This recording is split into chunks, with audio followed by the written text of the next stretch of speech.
Buenos días a todos y a todas. Bienvenido a una nueva edición del Cielo del Mes.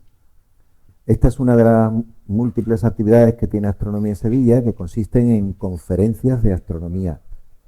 Una parte de estos Cielos del Mes pues se llaman efemérides, es decir, los sucesos astronómicos que va a haber en el próximo mes. Y otra parte es una charla científica. Lo hacemos periódicamente todos los meses, generalmente el último sábado de cada mes o el primer sábado del mes entrante.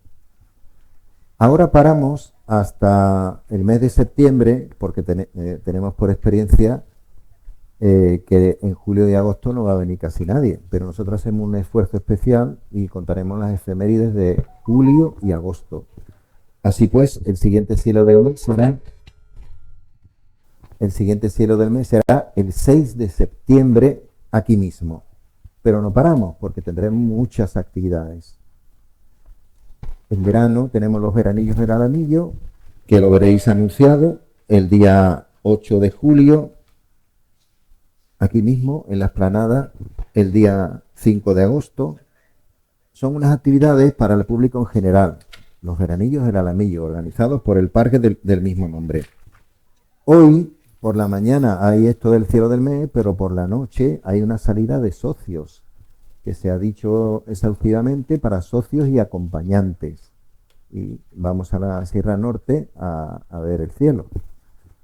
Bueno, sin más dilación, quiero presentaros a dos personas que se llaman, el señor de mi izquierda se llama Ernesto Garrido y el de la derecha se llama Fernando Ordóñez. Ernesto Garrido nació en Sevilla pero criado en Huelva. Es ingeniero informático por la Universidad de Sevilla. Y él dice, aunque siempre me ha gustado la astronomía, la descubrí tarde, pero me apasiona aprender cada día algo más del universo y compartirlo. No tengo relación profesional con la astronomía, me considero un aprendiz y conforme voy aprendiendo más me doy cuenta de lo poco que sé y lo pequeño que somos.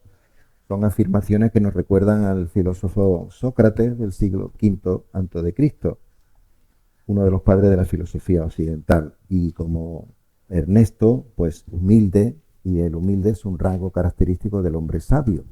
Espero que llegues a la sabiduría. Posee Ernesto un refractor ED80 desde hace algún tiempo. Que no toquéis ahí ahora que es peor, ¿eh? Tiene un refractor ED80 desde hace algún tiempo, tiene olvidado y espera quitarle el polvo lo antes posible. Pertenece a la directiva de Astronomía Sevilla. Yo voy a apagar esto porque se escucha fatal, ¿eh? No somos muchos. Es que se oye muy mal. Bueno, Ernesto pertenece a la directiva de Astronomía Sevilla, llevando la Comisión de Divulgación Ciudadana, una comisión muy importante. Es el que contacta y organiza con los colegios y los ayuntamientos que nos piden actividades en su entorno. Ernesto ayuda mucho en todas las actividades de Astronomía en Sevilla, donde lleva más de 5 años. Lo podemos ver delante de un doxo enseñando astronomía y en los múltiples trabajos de la Junta Directiva.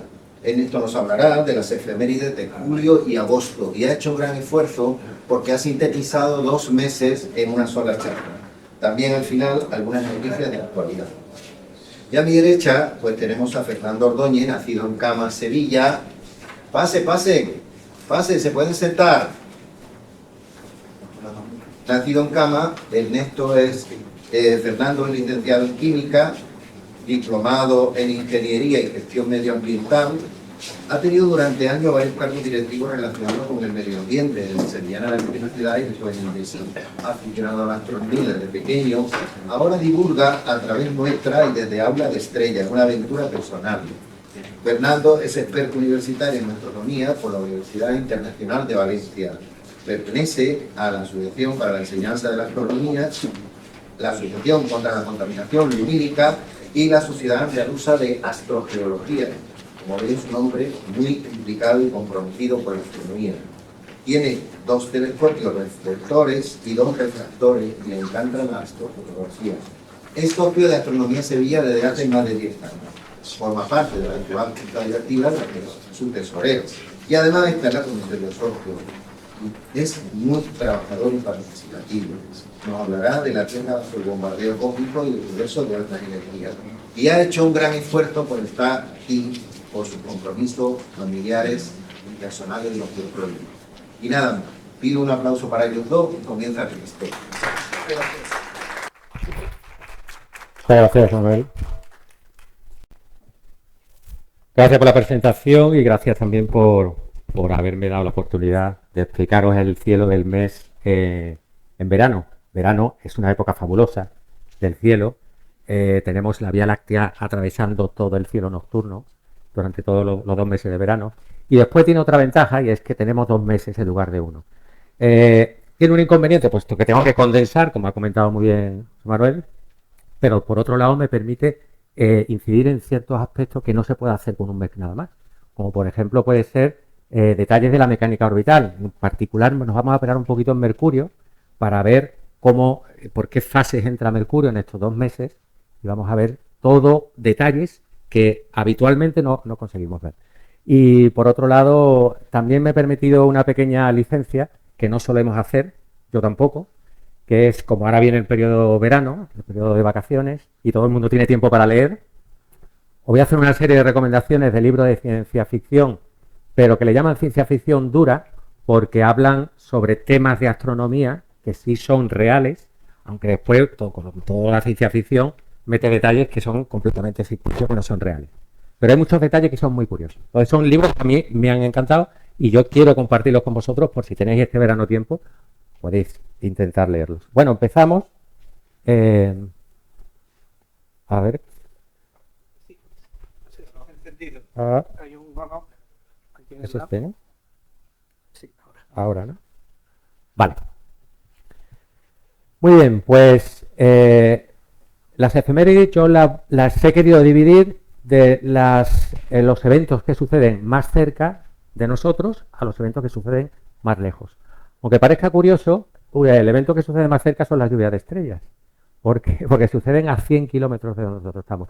Las lluvias de estrellas, como sabéis, se producen por restos que van dejando los cometas, que pasan cerca de la órbita nuestra, y esos restos, cuando entran en contacto con la atmósfera de la Tierra, en particular con la zona de la mesosfera, a unos 100 kilómetros, pues arden y generan los meteoroides, ¿no? Que es lo que nosotros vemos de la línea del Sol, de la línea de luz.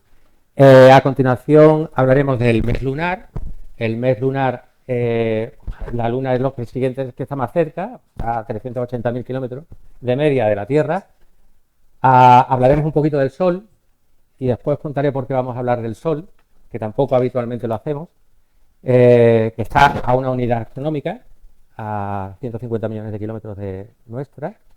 Después hablaremos algo de algunos planetas, de los planetas y las conjunciones, que aprovecharemos para ver lo que os he comentado de Mercurio. Y por último, ya en unidades de años luz, veremos algo del cielo profundo de verano, sobre todo relacionado con la Vía Láctea y algo de la Vía Láctea. Muy bien, como todos los cielos del mes, se reparten 2 hojas que tenéis ahí. Estas 2 hojas, una tienen un resumen cronológico de los eventos. Yo no voy a seguir todos porque si no nos dejaremos aquí 2 días, solamente algunos. Y una semiesfera, que bueno, a usarla lo explicamos todos los meses, es fácil.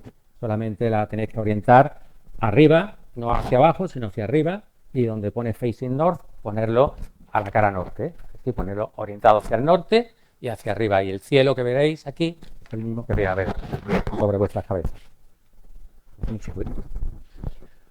Muy bien. Bueno, pues como he comentado, vamos a empezar con la parte de lluvia de estrellas. La lluvia de estrellas, como os he comentado, se produce a unos 100 kilómetros. Como sabéis, la troposfera, que es donde nosotros habitamos, está hasta 10 kilómetros. De 10 kilómetros hasta 50 kilómetros está la estratosfera, de donde está la capa de ozono, que nos protege de los rayos ultravioleta, sobre todo ahora en verano. Desde los 50 hasta los 80 está la mesosfera, donde la atmósfera baja mucho de densidad, pero es realmente donde todos estos cuerpos que hemos hablado de los cometas arden, la mayoría arden allí, y a partir de ahí tenemos la ionosfera, que nos protege sobre todo de los rayos X del Sol y es donde se producen las auroras boreales. El primer lluvia de estrellas, hay dos lluvias de estrellas más importantes que suceden ahora en verano, son las delta acuáridas, que ocurren el 30 de julio. Las delta acuáridas se producen por un cometa, el cometa 96P Maslov, que es ese de ahí. Es un cometa de periodo corto. ¿Eso qué significa? Que tarda muy poco en pasar 2 veces por su zona de perihelio alrededor del Sol. En particular tarda 5,26 años. De hecho, de los cometas de periodo corto, es el que tiene el periodo más corto de todos. Este cometa va dejando en su estela, al pasar alrededor del Sol, bastantes residuos. Tiene una tasa cenital, que es el número de meteoros por hora que suelen dejar, que es de 25, no está mal, aunque las Perseidas lo supera con creces. Y lo bueno que tiene es que vamos a tener poca iluminación lunar, solo un 42% de iluminación, por lo cual podéis aprovechar la mejor noche, que es del 31 después de medianoche, para mirar cerca de Acuarios, que es donde se producen, es donde tiene el radiante, que es donde no donde se producen, pero sí en la zona donde se van a manifestar sobre todo, en la zona de Acuario, y para observar esa noche, pues esta lluvia de estrellas tan fantástica. La siguiente importante que tenemos en verano es el 13 de agosto. Tenemos las Perseidas. Todos los años nosotros, como organización, organizamos un evento abierto al público para ver las Perseidas en la Sierra Norte de Sevilla. Aquí la única peguilla que puede tener este año es que vamos a tener una iluminación lunar de un 91%. No obstante, la luna va a estar en un lado separado de la zona donde es el radiante, que son la zona de Perseo, por lo cual no tiene por qué afectarnos demasiado. Algo podemos ver. Y tiene una tasa cenital muy alta, con cuerpos muy luminosos, con lo cual al menos se verá. Va a ser una noche interesante. Bueno, el cometa que nos he comentado es el cometa Swift-Tuttle. Este es de periodo largo, tarda 133 años en volver a pasar por la zona de perihelio. Pasó la última vez en el 1992, pasará de nuevo en el 2100 y pico.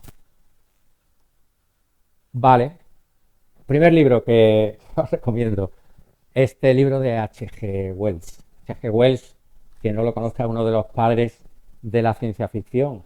Ha hecho La Guerra de los Mundos o ha hecho El Hombre Invisible. Y en este libro es muy interesante porque habla como sabéis, en esta época, en el 1906, gran parte de las novelas utilizaban después el argumento para introducir cuestiones políticas o cuestiones sociales.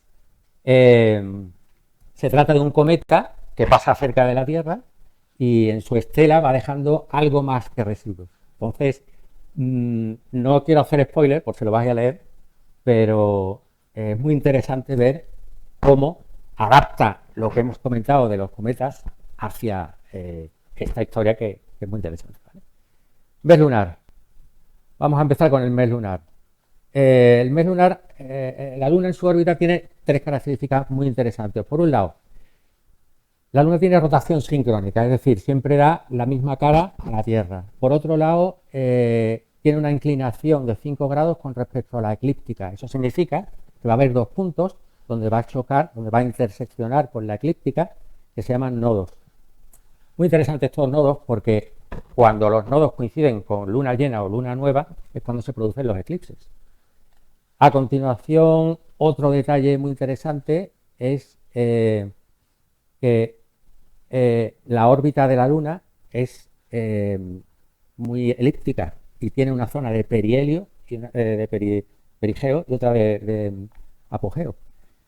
¿Y en qué determina, qué genera todo eso? Pues genera una especie de movimiento de libración de la Luna que va como a bambolear sobre sí mismo, que ahora veremos en este mes. Bueno, comenzamos. Primer día del mes, 1 de julio. Estamos en nodo descendente, justo en el punto en el que pasamos de la eclíptica, de la parte alta de la eclíptica, a la parte baja de la eclíptica. No es luna llena ni luna nueva, por lo tanto, ahí no va a haber ningún eclipse. 2 de julio, cuarto creciente. 5 de julio, estaremos en apogeo, es decir, la posición más lejana con respecto a la Tierra. ¿Eso qué va a generar? Que la Luna varía un poco su velocidad. Por la segunda ley de Kepler, la ley de las áreas, hace que la Luna reduzca un pelín su velocidad y afecte después a los movimientos de libración. Hay 2 tipos de libración. Libración en latitud, que va a ocurrir el 8 de julio, de forma que nosotros vamos a ver un poco por arriba a la Luna, porque va a estar en la parte baja de la eclíptica, por debajo de la eclíptica, y vamos a ver en particular 6,6 grados norte de la zona alta de la Luna, más de lo habitual. El 10 de julio tendremos luna llena y el 12 de julio vamos a tener otro tipo de libración, que es libración en longitud. ¿De qué depende la libración en longitud? Pues depende de los detalles que hemos contado antes, es decir, depende de la velocidad que alcanza la Luna en su giro, depende también del efecto de la gravedad sobre la Luna, de la Tierra y del Sol, y depende incluso de las masas de agua. Tener en cuenta de que son móviles y también afectan el movimiento de la Luna. Con lo cual, el 12 de julio vamos a ver un pequeño movimiento de libración de la Luna que nos va a permitir ver 4,8 grados de la cara oeste más de lo habitual. 15 de julio, nodo ascendente, tampoco es luna nueva y luna llena, con lo cual no va a haber ningún eclipse. 18 de julio, cuarto menguante. El 20 de julio tendremos perigeo, empieza a reducir un poquito la velocidad de la Luna. El 21 de julio de nuevo sucede una libración, esta vez o de nuevo en latitud, es decir, la Luna va a estar por la parte alta de la eclíptica, con lo cual vamos a ver un poquito de la cara sur, de la zona sur, 6,6 grados más de lo habitual. 24 de julio, luna nueva, y el 28 de julio de nuevo pasamos a nodo descendente. Si os fijáis, ha pasado del 1 de julio al 28 de julio 2 veces por el nodo descendente. Este tipo de temporización lunar se le llama mes draconiano. Igual que existe el mes sideral o el mes... se mide también Bien, vamos a ver con el tema de agosto. Tenemos 1 de agosto, comenzamos en cuarto creciente y además coincide con apogeo. 4 de agosto, libración, latitud, y vamos a ver 6,8 grados más de la cara norte. 7 de agosto vamos a tener libración en longitud, esta vez de nuevo 4,8 grados de la cara del oeste. El 9 de agosto tenemos luna llena, el 11 de agosto el nodo ascendente, el 14 de agosto estará en perigeo, 16 de agosto en cuarto menguante, de nuevo tendremos las 2 libraciones ahora en la parte contraria de la órbita lunar, la libración máxima a 6,7 grados, vamos a ver un poquito más de la cara sur, y también el 22 de agosto veremos un poco más de la cara este. ¿Vale? Ahora vienen 3 eventos seguidos, que son la luna nueva el 23 de agosto, el nodo descendente el 24, y por último el 31 de agosto estará en cuarto creciente. ¿Vale? Muy bien. Segundo libro que os recomiendo, Julio Verne, clásico donde los haya. Julio Verne, lo interesante sobre todo de Julio Verne es que Julio Verne no era científico, era escritor. Y sin embargo, siendo escritor, hizo este libro en 1865, mucho antes de que existiera la carrera espacial, y salvando las distancias de que, hombre, lanzar a unas personas a través de un cañón es una barbaridad porque te los matas enseguida, lo que sí es cierto es que daba un montón de detalles de astronomía que son verídicos, son reales, y eran reales, muy adelantados en su época. Por ejemplo, la velocidad de escape. La velocidad de escape que él en el propio libro define y dice que es necesaria para poder poner en órbita esa bala, es de 11 kilómetros por segundo. Y la real es 11,2 kilómetros por segundo. Demasiada exactitud, ¿verdad? Otro detalle es que supo explicar muy bien el efecto de la gravedad sobre los tripulantes de aquella nave. Y sobre todo, ya él definió un punto en el cual la gravedad de la Tierra y la gravedad de la Luna se anulaban, que es lo que ahora conocemos como una especie de punto de Lagrange, y él lo definió en el libro, que estamos hablando de 1865, cuidado, y de mecánica orbital hay muchos detalles muy interesantes también. Y después un detalle que a mí me ha llamado mucho la atención y es que el cañonazo, donde se ubicaron el cañón, era en Estados Unidos, en Tampa, que es Florida, que está a muy escasos kilómetros de Cabo Cañaveral. O sea, que es que fijaros la cantidad de casualidades que hay. Con lo cual, a mí Julio Verne me parece una maravilla. Yo no sé, la verdad es que hay autores que te sorprenden y sobre todo, fijaros que fue en 1865. Un libro muy interesante. Si no lo habéis leído, os recomiendo que lo leáis.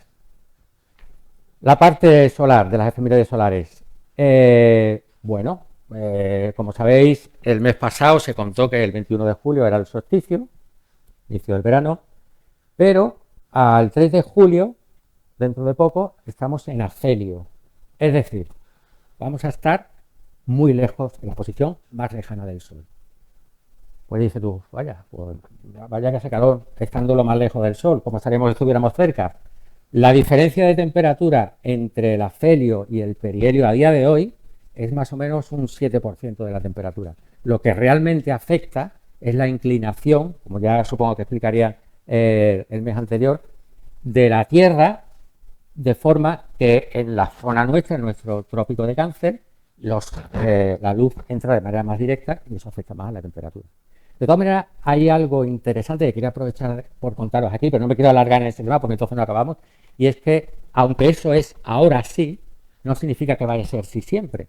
La Tierra, como sabéis, tiene una serie de movimientos y esos movimientos van a determinar que esta inclinación que tiene actual pueda variar. Es decir, puede llegar un momento en que tengamos la inclinación, la misma que tenemos en el hemisferio norte hacia el Sol, no en afelio, sino en perihelio.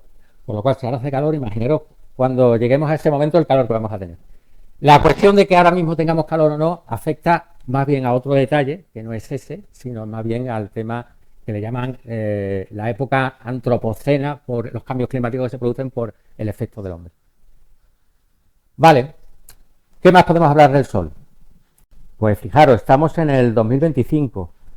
Aquí tenemos un resumen, un gráfico donde se ven las erupciones solares y su relación con las manchas que se van produciendo. Como observáis, los momentos de máxima que se generan más manchas son los momentos en los que más erupciones solares existen.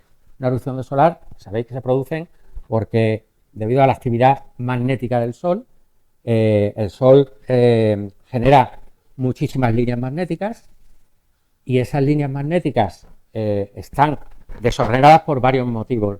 No siguen un orden preciso dentro del Sol, sino que salen por cualquier sitio, precisamente por dos causas fundamentales. Una es que la última capa interna del Sol, que es la capa convectiva, es plasma, que está en continuo movimiento, y el plasma es, como sabéis, son partículas cargadas, que van generando como si fuera una ebullición y van entrando y saliendo, por lo cual eso enredan todas las líneas magnéticas hacia cualquier sitio. Y después hay otro detalle del Sol que pasa con todos los planetas y todas las estrellas que son gaseosas, y es que se produce una rotación que le llaman rotación diferencial. Es decir, todo lo que está en el ecuador va a girar mucho más rápido que todo lo que permanece en el polo. Va a tener un giro de rotación menor. Todo este tipo de cuestiones hacen que el Sol genere estos ciclos, que ahora explicaremos por qué, y como veis, en el 2025, que es el momento actual, estamos saliendo del último ciclo solar. Estos ciclos se alternan cada 11 años y se miden sobre todo cuando se producen estas líneas magnéticas que salen del Sol, de la superficie del Sol. Cuando se cambian, se modifican y se enredan, se producen reconexiones magnéticas. Yo lo explico como cuando tenéis un cable con energía positiva y negativa, lo juntáis, os sale un chispazo. Esa chispa, esa liberación tan alta de energía en tan poco tiempo, es lo que se produce cuando en dos líneas magnéticas se reconectan y se cruzan entre ellas y se produce esa reconexión. Emiten todo el espectro posible que conocemos, pero sobre todo en rayos X. Entonces, ¿cómo medimos nosotros estas erupciones en rayos X? Pues con un parámetro de medición que lo establece la NOAA y la SWPC, Esto es la administración americana que gestiona toda digamos, el control y la monitorización atmosférica de la Tierra y del Sol. Y el SWPC es parte de la NOAA, que significa Space Weather Predictive Center, que lo que hace es hacer análisis de predicciones de la actividad solar para prevenir lo que suceda en la Tierra. Bueno, pues en este caso los clasifican en llamaradas de tipo AB, C, M y X. Las AB apenas tienen efecto en la Tierra, las C y M pueden tener efecto con tormentas magnéticas, pero las X, o sea, A, B, C y M, tienen un rango de medición de 0 a 9, pero las X pueden llegar a mediciones hasta 99. Como nota anecdótica, os cuento que en el 1859 ocurrió un evento que le llamaron el evento Carrington en Estados Unidos. Todavía no se hacían mediciones de este tipo, ni se sabían por qué, que destrozó toda la red de telégrafos recién puesta en Estados Unidos por una erupción de tipo X, que no se sabe cuánto fue, porque en aquella época no había medición. Pero en el 2003 sí hubo una erupción muy alta de tipo X, que se llegó a medir en X23, pero porque los modelos de medición entonces no superaban esa cantidad, llegó al tope, pero se cree que pudo llegar hasta X40. Este año, aunque hemos tenido, fijaros, en el 2024 mucha actividad, no hemos tenido erupciones de tipo X tan fuertes como ocurrió en el 2023. ¿Vale? Muy bien. Y ahora quería pararme un poquito en esta pantalla, que la podéis consultar aquí, en Space Weather Live. Y es un modelo de predicción de 10 días de la actividad solar y en relación con la Tierra. Lo voy a intentar hacer rapidito, pero os voy a contar un poquito para que podáis ver en qué consiste todo esto. Esto, más que nada, se basa en dos modelos de predicción. VSA, que es un modelo de predicción de datos, y ENIL, que es VSA lo que hace es captar datos y dar datos para que el modelo ENIL, que es un modelo numérico, sea capaz de hacer la predicción a partir de esos datos. Predicción del viento solar a partir que se generan en la superficie del Sol y van trasladados hacia afuera en forma de espiral. El Sol, como sabéis, gira, un giro completo del Sol se hace en 27 días y conforme va girando, va expulsando viento solar y genera eso que le llaman la espiral de Parker, este giro, en honor al descubridor, William Parker. Hay otro detalle importante. Bueno, aquí lo primero, para explicaros, esto es una visión desde arriba del Sol. Esta es, digamos, el plano eclíptico, donde están la Tierra y los planetas. Aquí está la Tierra, aquí tenemos a Marte, aquí está Mercurio y por ahí tenemos a Venus. Y aprovecha aquí para colocar algunas sondas. La sonda BEPI, que es una sonda de la ESA, que está ahora mismo sobre Mercurio. BEPI porque se le dio el nombre de un astrónomo italiano, Giuseppe BEPI, y se está ahora mismo en el 2025 estudiando, está sobre la órbita de Mercurio estudiando Mercurio. JUICE es una sonda europea de la ESA y ahora mismo está en asistencia gravitatoria para ir hasta Júpiter, que va a estudiar las lunas de Júpiter. Sí, Júpiter. Y esta misión es una misión americana de la NASA, que esta misión lo que trata es de analizar el movimiento de los meteoros. Estuvo en un meteoro que se llama Bennu y ahora se está dirigiendo, como se terminaron la misión, se dieron cuenta de que tenían todavía más carga o posibilidad de poder usarlo para más cosas, y ahora se dirige hacia el Apophis, que se dirige hacia la Tierra. Y tenemos dos sondas, que de esta sí me quiero parar porque vamos a hablar de una noticia de la sonda Solar Orbiter, que es esa de ahí, que está por aquí, es esta de aquí, Solar Orbiter.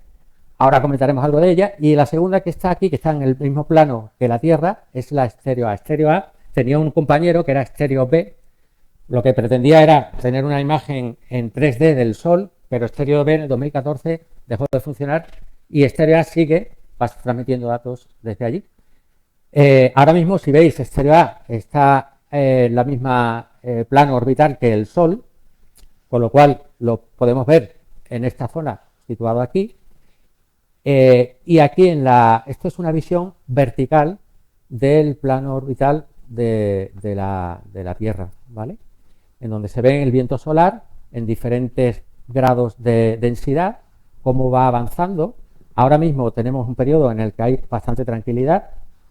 Si hubiera una erupción de tipo CME, pues se vería aquí como una bolsa que sale hacia afuera despedida de manera rápida. Y este plano que se ve aquí es como una visión mercatoriana solo de la distancia donde está la Tierra, ¿no? La posición de la Tierra.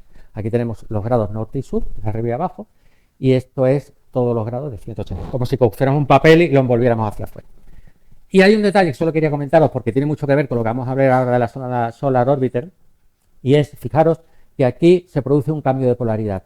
Hay un cambio de polaridad norte y un cambio de polaridad con sur.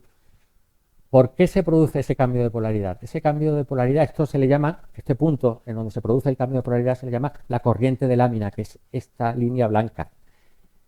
Ese cambio de polaridad se produce porque el Sol va girando, tiene un índice de rotación, pero la polaridad, igual que ocurre en la Tierra, tiene cierta diferencia en la inclinación, unos 10 grados, con respecto a la rotación del Sol. ¿Qué produce eso? Produce que se genere esos cambios de polaridad en el plano eclíptico. Digamos que nosotros estamos en la parte central del plano eclíptico, y ese cambio de polaridad hace que se vea de esta manera con la espiral de Parker, como si fuera barriéndolo en su recorrido. Aquí veis que ¿lo veis? El plano se pone vertical, hacia arriba y hacia abajo, y ahora veréis por qué. Y aquí lo veis una cosa así. Bueno, yo entiendo que ver esto es complicado, así que me dice, si me permitís un momentito, me ha ayudado esto, que explica un poquito qué significa la corriente de lámina. La corriente de lámina es como si fuera la línea que está dibujada. El plano de la eclíptica es el plano del centro, es decir, el Sol va girando y los planetas están situados aquí. Cuando gira, ¿veis cómo se produce un cambio de polaridad? Va generando ese movimiento, que es el mismo que aparece aquí, visto desde arriba en forma de S, visto desde el lado genera esa forma ondular a la hora de girar, y visto desde la posición mercatoriana, veis cómo hacen unas líneas hacia arriba y hacia abajo al girar. No sé si lo veis bien. Yo creo que aquí es la única manera de verlo, porque yo cuando lo estaba mirando por ahí me ha resultado imposible, pero si lo miro desde aquí sí lo veo perfectamente, ¿vale?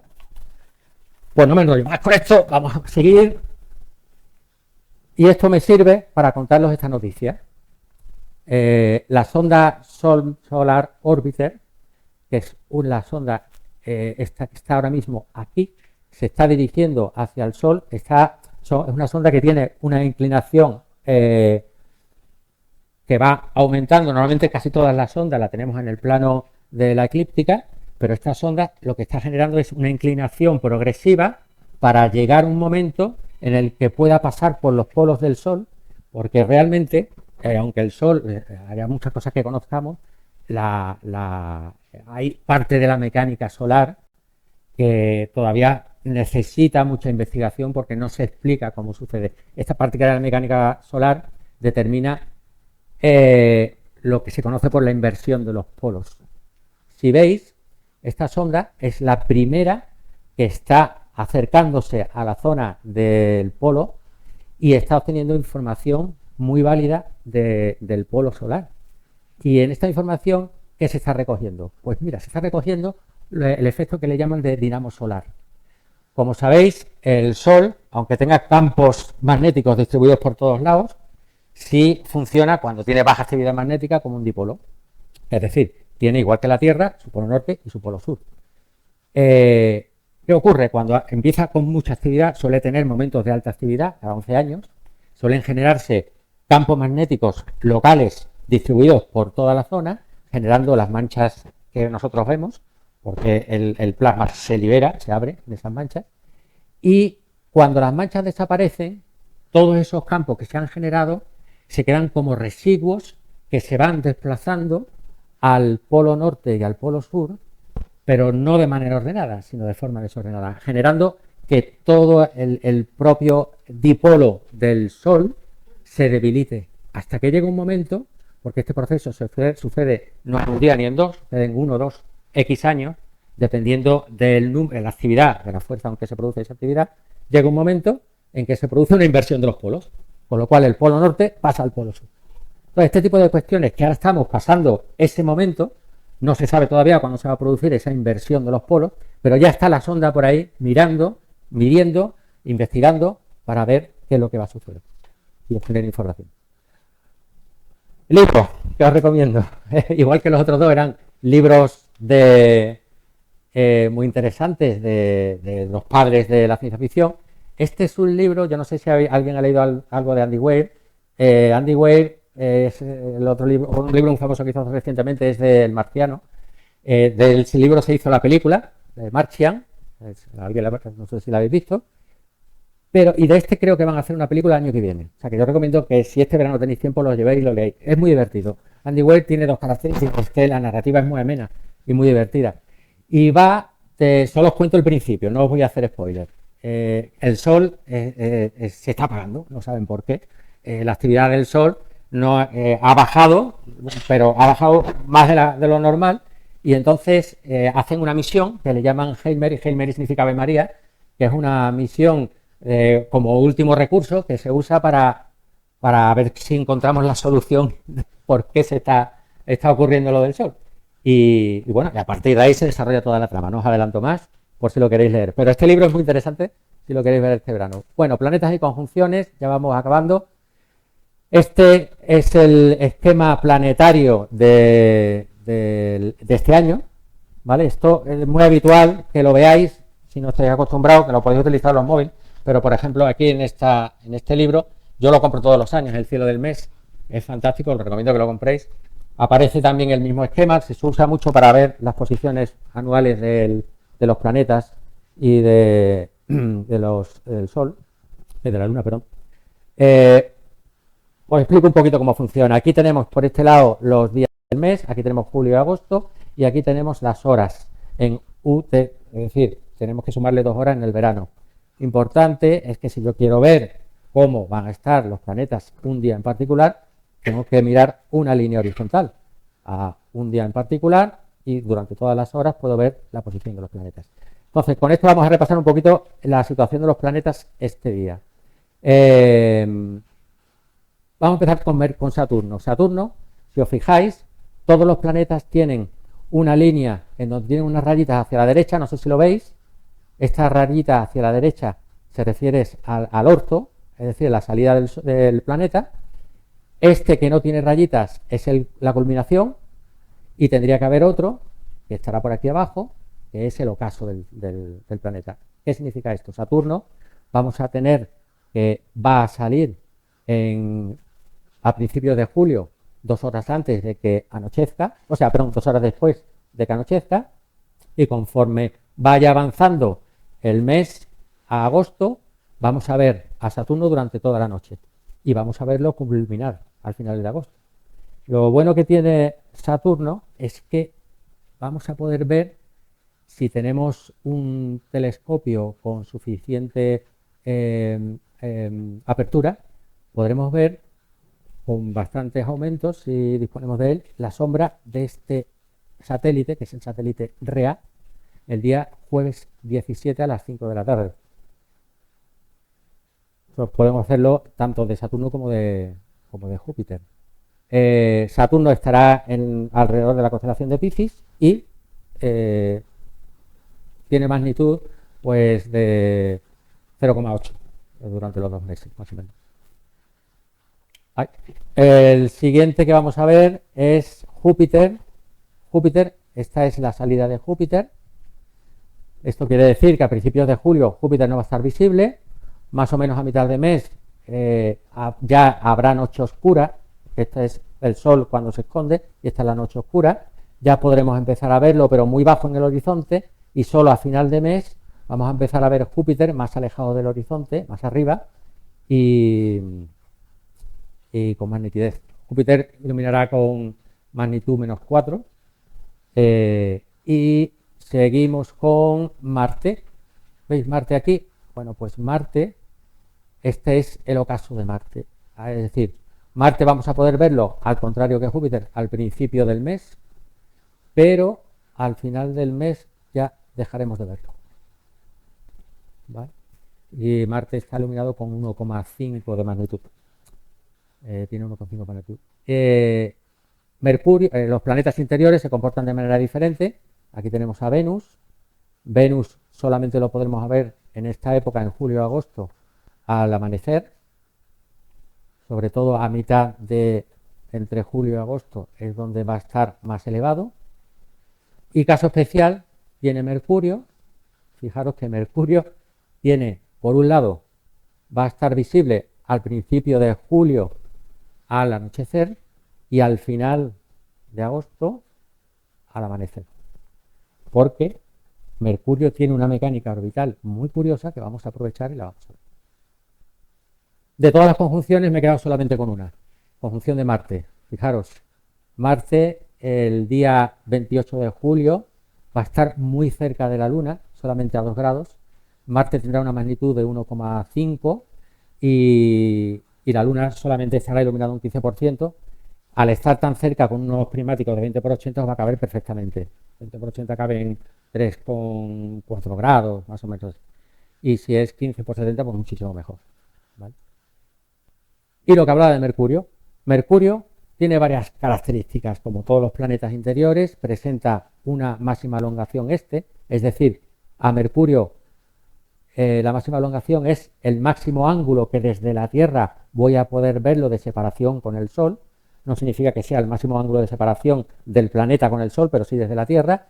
Y este sucede al amanecer y oeste va a suceder, al atardecer y este al amanecer.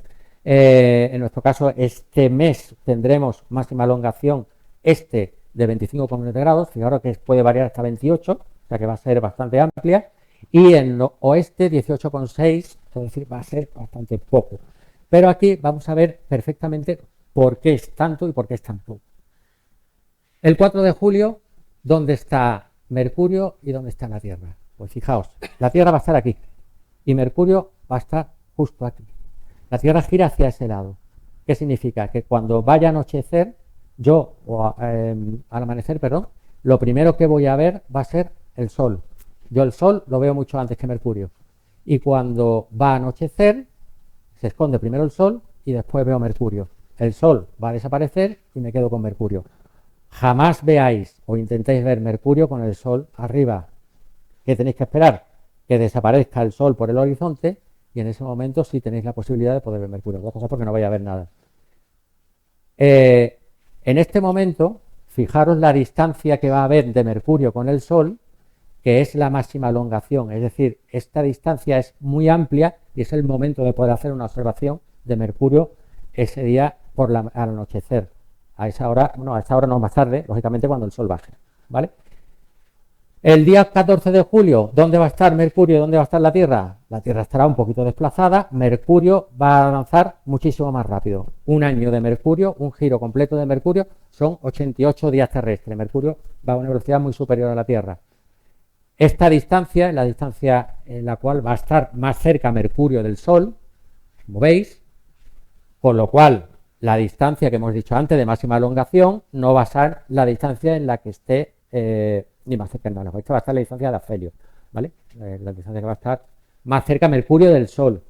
Y la anterior es desde la Tierra, ¿vale? La diferencia. Muy bien. Seguimos el día 17 de julio. Mercurio entra en movimiento retrógrado. Mercurio en su movimiento, fijaros aquí la forma de Cáncer, ¿vale? Mercurio hasta ahora ha estado por aquí. Va a hacer un giro, va a desplazarse como si fuera hacia este lado, es decir, en sentido contrario, este sentido retrógrado al movimiento general de todos los planetas. Y después volverá a tener dirección prógrado y se irá de este a oeste. ¿Vale? Observar ahora mismo dónde está, en este lado, y ahora veréis cómo se desplaza para acá.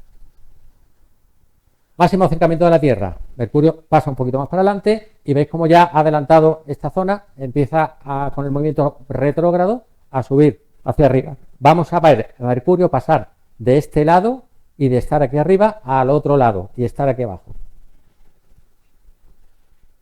23, el día 31 de julio vamos a tener en conjunción inferior, justo la línea alineado con el Sol, pero fijaros que aunque está alineado por el Sol, no está delante del Sol. ¿Por qué no está delante del Sol? Porque de los planetas que están en la eclíptica, Mercurio es el que tiene una diferencia mayor con la eclíptica, ¿sabes? Tiene 7 grados de diferencia. Entre esos 7 grados más la inclinación de la posición que estamos nosotros con respecto a la Tierra, al estar en una latitud más elevada, pues vamos a ver esta separación, no va a estar junto delante. A partir del 10 de agosto comienza el movimiento prógrado. Ya ha pasado toda esta zona de aquí y ahora empieza el movimiento prógrado hacia el otro lado, que es, ese movimiento no es movimiento real, sino es un efecto óptico al ver cómo el Mercurio adelanta la Tierra. Máxima elongación, lo vamos a ver aquí. Fijaros que estamos cerca del perihelio y la máxima elongación va a ser muy baja, por tanto, el 18,6. Esta distancia que vamos a ver aquí, ahora sí podemos ver por la mañana a Mercurio. No sé si os acordáis del gráfico inicial, que se veía al principio Mercurio para poder verlo por la noche, y ahora se puede ver por la mañana. ¿Veis que está baja, está separado? Ahora sí. Y por último, en perihelio. Bueno, no sé a nosotros, pero a mí me flipa el ver esto y por eso lo he mostrado. El libro que he querido yo sacaros aquí es el de Odisea 2. ¿Por qué? A mí la primera película de 2010, la Odisea 1, el 2001, me resulta fantástico. Es un libro que hicieron a la limón con la película, Stanley Kubrick y Arthur C. Clarke. Pero este libro lo hizo C. Clarke independiente de la película. La película se mete demasiado en cuestiones políticas, si lo habéis visto, y aquí entra mucho en detalles astronómicos, de lo que llaman la ciencia ficción dura, porque sigue muchos detalles de astronomía, que me resultan muy interesantes. Por supuesto, salvando un montón de cuestiones que son de pura ciencia ficción, pero hay muchos detalles que sí son bastante interesantes, que a mí me encantan. Muy bien, pasamos al cielo profundo. Posición, que es lo más característico ahora mismo en verano, pues la Vía Láctea.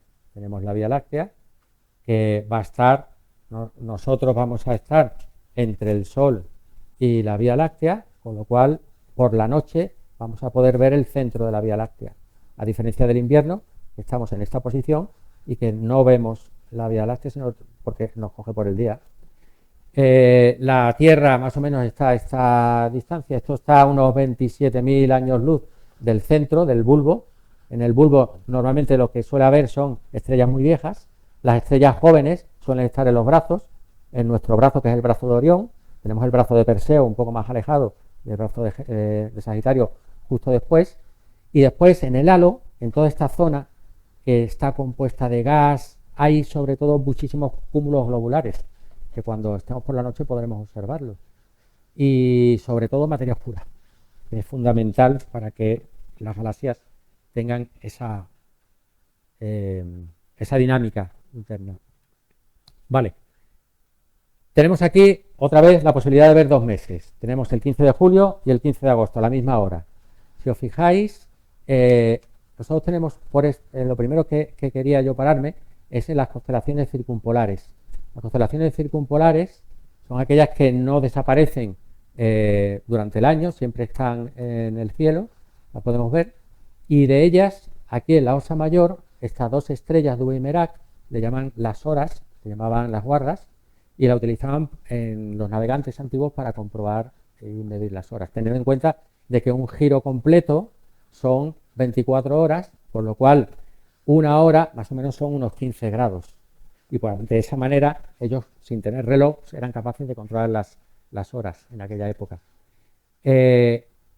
Fijaros la posición en que está aquí y la posición en que está aquí. Esta posición varía porque el día sideral tiene 4 minutos menos que el día trópico. El día trópico es el día del Sol, que nos guiamos por el Sol, pero el día sideral va variando porque tenemos un movimiento de traslación. ¿Cuánto varía? Pues 4 minutos. ¿Vale? Tiene 23 horas, 56 minutos. Si multiplicamos los 4 minutos al día por los 30 días, tenemos 2 horas de diferencia. Es decir, este mapa del 15 de julio a las 12 me coincidirá con este mapa de agosto pero 2 horas más tarde, ¿vale? O al revés, en agosto tendremos este mapa de agosto, el mismo mapa de julio, pero 2 horas antes. Este desplazamiento que se produce de las estrellas es lo que hace que en esta zona veamos siempre las mismas y vayan girando, entonces nuestra latitud, por supuesto, nuestras latitudes varían, y todas estas constelaciones de aquí se llaman constelaciones estivales que van cambiando con la época del año. ¿Qué tenemos en esta época estival, sobre todo de características? La Vía Láctea. Fijaros cómo atraviesa la Vía Láctea de norte a sur el cielo nocturno. Es una maravilla lo que vamos a tener ahora en verano. Y dentro de la Vía Láctea tenemos un asterismo característico que es el triángulo de verano, formado por las estrellas de Deneb, Altair y Vega. Este triángulo de verano está, fijaros, en el medio de la Vía Láctea y son estrellas muy brillantes que nos sirven para orientarnos en el cielo. Hay otro tipo de constelaciones que llamamos las constelaciones zodiacales, que están en esta línea, en la línea de la eclíptica, y estas constelaciones zodiacales características de este mes son Sagitario y Capricornio, estas dos de aquí. Fijaros que entre Sagitario y Capricornio, perdón, y Escorpio, entre Sagitario y Escorpio, entre estas dos, tenemos un quinto de todos los objetos Messier. De los 110 objetos, la quinta parte están aquí. Es decir, toda la zona de la Vía Láctea tiene una condensación de objetos brutal. Vamos a parar un momentito en el triángulo del verano. Yo voy a, como son muchos objetos y no me quiero extender, para dejarle tiempo ahora a Fernando, solo voy a contaros, me voy a centrar en el cisne y 3 objetos del cisne. Uno que es visible a simple vista, que es la propia estrella del triángulo. Otro que va a ser visible con prismáticos y después otros 2 que van a ser visibles con telescopio. Entonces, bueno, este del triángulo, hay un detalle que quería explicaros interesante, y es que fijaros que en estas 3 estrellas tienen más o menos la misma magnitud. Es decir, Vega tiene magnitud 0, más o menos, 0,03, Altair 0,76 y Deneb 1,25. Están muy cerquita las 3. Sin embargo, hay una diferencia abismal entre las 3. Y es que frente a que Altair y Vega son estrellas que están en secuencia principal, estrellas azules, pero que son relativamente pequeñas, Deneb ya es una supergigante. Ha salido por la barra asintótica del diagrama y es una supergigante blanca. Es una estrella que está empezando ya a consumir algo de helio, pero sobre todo brilla muchísimo más. La diferencia entre esta estrella y el resto es la distancia. Fijaros que aquí estamos solamente a 25 años luz, 17 años luz está a 1425. Esta es la magnitud aparente, pero si tomáramos la magnitud real, la magnitud absoluta, en la magnitud absoluta se toman todas las estrellas a una distancia de 10 parsecs. 10 parsecs equivale a unos 32 años luz. Deneb a 10 parsecs tendría una magnitud de menos 8. Es decir, sería con mucho la estrella más brillante del cielo. ¿Vale? Y como anécdota de Altair, contaros que Altair tiene una velocidad de rotación enorme y está como achatada. Y Vega, como muchos ya sabéis, es una estrella que fue en su momento la polar, en el 2200 a.C. y volverá a ser la polar por el efecto de la predecesión de la Tierra, el movimiento de predecesión, dentro de unos pocos, en el 13.000 y pico después de Jesucristo. ¿Vale? ¿Por qué he cogido este objeto, este cúmulo abierto, para observarlo con prismáticos? Por 2 motivos. Primero, por la magnitud aparente que tiene, que es 5,5, que con prismáticos se puede ver perfectamente, y después por el diámetro angular. Estos 3 objetos son 7 estrellas muy brillantes, que la podéis ver en la cola del cisne, cerca de Deneb, un poquito del M39, y como sabéis, los cúmulos abiertos son estrellas que están influenciadas gravitacionalmente, viajan juntas. De hecho, estas tienen mucha influencia gravitatoria entre ellas, porque solamente se encuentran a 7 años luz unas de otras. O sea, el ancho total son 7 años luz, con lo cual están muy cerca y muy influenciadas gravitacionalmente. Y lo importante de aquí es que con unos prismáticos esto ocupa este diámetro angular, es muy parecido al de la Luna, con lo cual unos prismáticos va a caber perfectamente. Con unos prismáticos va a ser una imagen preciosa.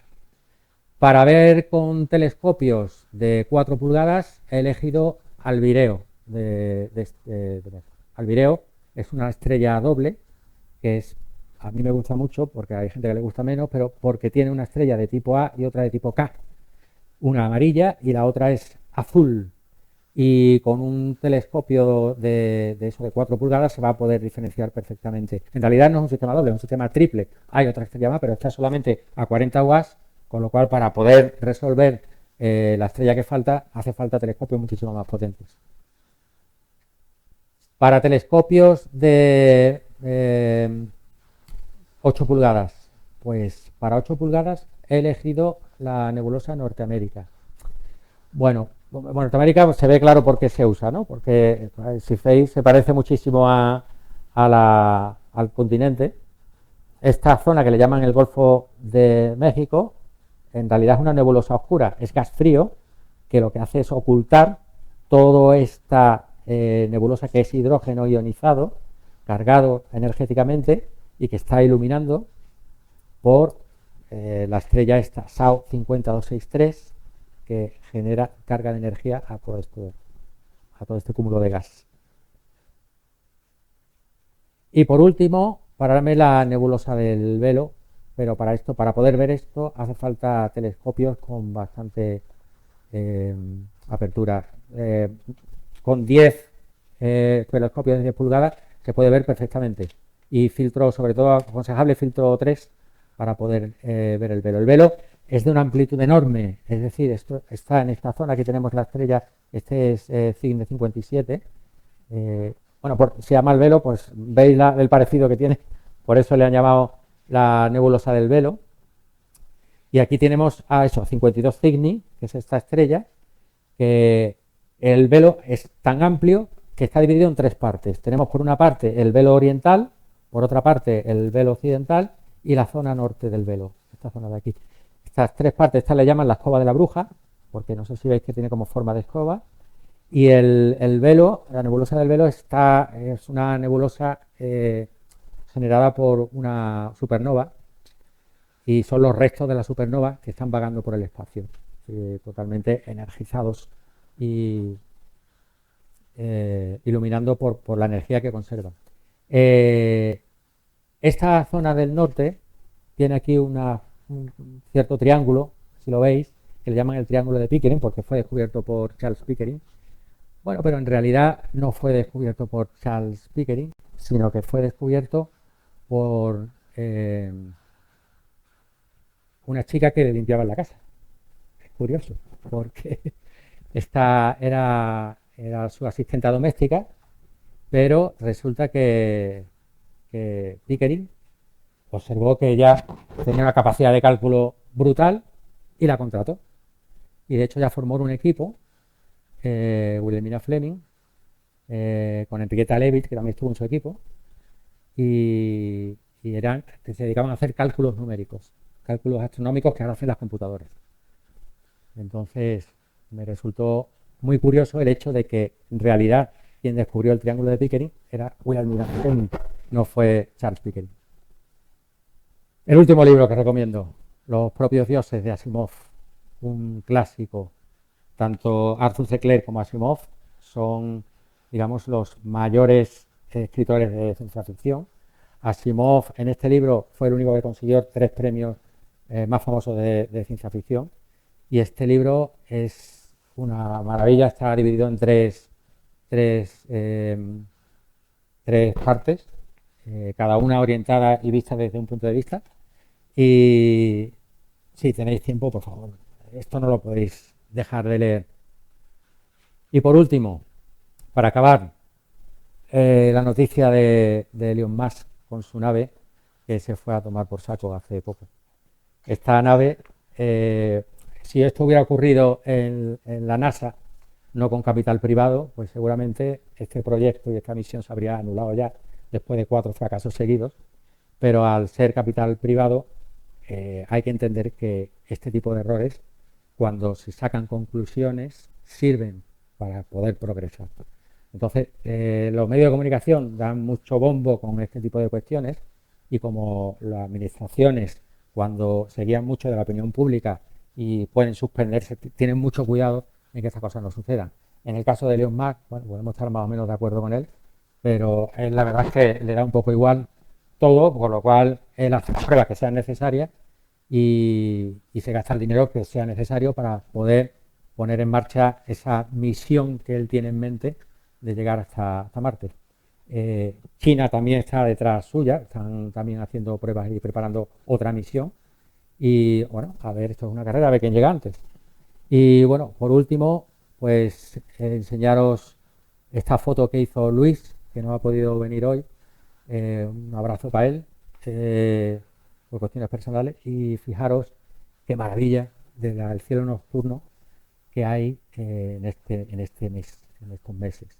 Yo lo único que comentaros para terminar es que, como habéis observado, me encanta la ciencia ficción. A mí me parece una maravilla los libros de ciencia ficción.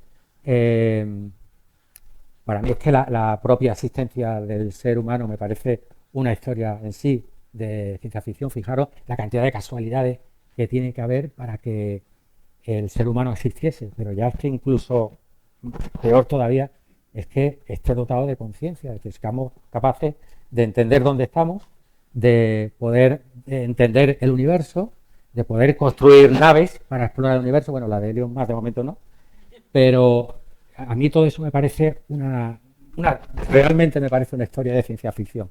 Y si con esta combinación, con este cóctel de eventos y de casualidades naturales se ha podido producir la existencia del ser humano y la conciencia humana, ¿qué otras combinaciones pueden producir otro tipo de conciencia y otro tipo de existencia? Entonces, a mí ese tipo de cuestiones me llama mucho la atención y por eso al que le guste escribir, que aproveche este verano y que si quiera que haga sus pinitos y nos regale una nueva realidad inventada por él, como ocurrió con todos estos escritores que hemos comentado.